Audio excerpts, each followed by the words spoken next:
Salut tout le monde et bienvenue dans cette nouvelle review comics qui va concerner Superman Batman tome 1, un comics de 336 pages qui comprend les numéros 1 à 13 de la série Superman Batman, pré-New 52, avec au scénario Jeph Loeb et au dessin deux dessinateurs Ed McGuinness et Michael Turner. Concernant les intrigues que vous retrouverez dans ce tome, elles sont découpées en deux arcs de 6 numéros. Dans le premier, on retrouve tout simplement Lex Luthor qui à l'époque dans les comics est président des États-Unis, qui va déclarer Superman comme ennemi public numéro 1 des États-Unis alors qu'un astéroïde menace de frapper la Terre, un astéroïde qui provient de Krypton. Et dans le second arc, c'est Kara Zor-El qui va débarquer pour la première fois sur Terre. Kara Zor-El, pour ceux qui ne sauraient pas, c'est l'identité kryptonienne de Supergirl.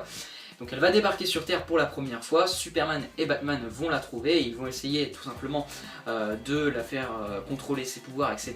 et qu'elle puisse à peu près s'acclimater à la planète Terre, pendant que sur la planète Apocalypse, le tyran Darkseid a tout simplement envie de mettre la main sur Kara pour faire de elle l'un de ses soldats. J'ai dans l'ensemble vraiment adoré ce que nous a fait Jeph Loeb sur ce premier tome de Superman Batman. Alors oui, ce ne sont pas des histoires qui sont aussi mémorables et bien foutues que peuvent l'être par exemple les histoires de Batman Silence ou encore Un long Halloween et Amère Victoire qui sont aussi de Jeph Loeb. Mais ça reste quand même vraiment deux super arcs et un tome 1 très plaisant à lire. Je me suis pas ennuyé du début à la fin, ça va hyper vite. C'est ce genre d'histoire où donc, on a Superman et Batman qui font équipe et sur leur chemin ils vont rencontrer pas mal de personnages, aussi bien des alliés que des ennemis.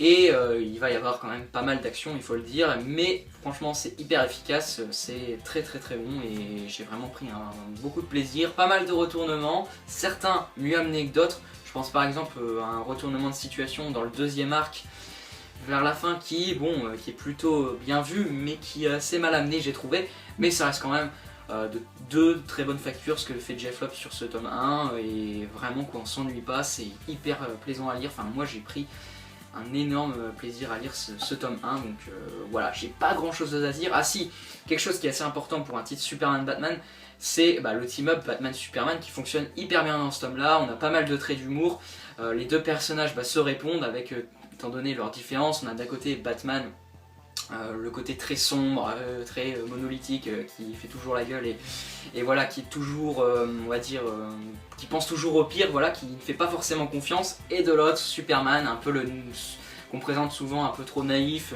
très boy scout, etc. Donc voilà, deux personnages très différents mais qui n'empêchent pas qu'ils sont amis et qui travaillent ensemble et voilà, cette espèce de différence entre les deux personnages est vraiment bien vue. C'est pareil, c'est pas lui qui l'a inventé mais franchement il le fait bien, ça marche très bien. Voilà, vraiment très plaisant à lire donc pour le scénario, du super boulot de la part de Jeph Loeb. Et pour les dessins, on a deux dessinateurs comme je l'ai dit dans l'intro, Ed McGuinness pour le premier arc et Michael Turner pour le second.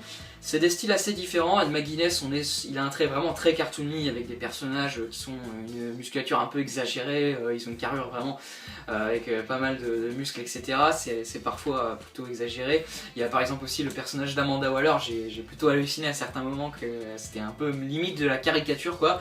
Mais franchement j'adore Ed McGuinness, je trouve que ça fonctionne hyper bien. Certains trouveront que c'est peut-être un peu hors propos, moi franchement je trouve que ça fonctionne hyper bien. Et j'ai vraiment adoré ce que fait Ed McGuinness sur le premier arc. Et dans le second, c'est Michael Turner. Là c'est assez différent, c'est un trait beaucoup plus fin, on est toujours dans du dessin mainstream, mais c'est quand même différent. Ça me plaît beaucoup, c'est vraiment très dynamique, c'est typiquement aussi le genre de dessinateur qu'il faut comme Ed McGuinness pour raconter ce genre d'histoire où ça va se mettre sur la gueule, il va y avoir beaucoup d'affrontements, tout ça, on va en prendre plein aux yeux. Il y a plein de pages, en particulier sur le second arc avec donc les dessins de Michael Turner, puisque c'est lui qu'on parle, où j'ai vraiment pris, j'en ai vraiment pris plein aux yeux, pardon. Que ce soit un combat contre des personnages en particulier, j'en dis pas plus, sur l'île de Wonder Woman, ou alors toute la phase sur Apocalypse, vraiment, il s'en sort très bien et j'en ai vraiment, encore une fois, je le redis, mais pris plein aux yeux, c'est vraiment très beau par moment. Donc écoutez, j'ai pas grand chose à ajouter, c'est vraiment une excellente lecture que je vous conseille. Du très bon comics de divertissement, vous allez vous éclater je pense en lisant, enfin moi je me suis vraiment éclaté en lisant ce tome 1 de Superman Batman, donc je vous le conseille si vous voulez passer un bon moment, c'est vraiment le type de lecture qu'il faut. Et voilà, donc Superman Batman, je vous le conseille, après à vous de faire votre propre avis, mais moi j'ai vraiment été conquis. Voilà, écoutez, j'espère que cette vidéo vous aura plu, moi je vous dis à très bientôt pour une review comics sur Black Science tome 3, d'ici là prenez soin de vous et puis à plus tout le monde.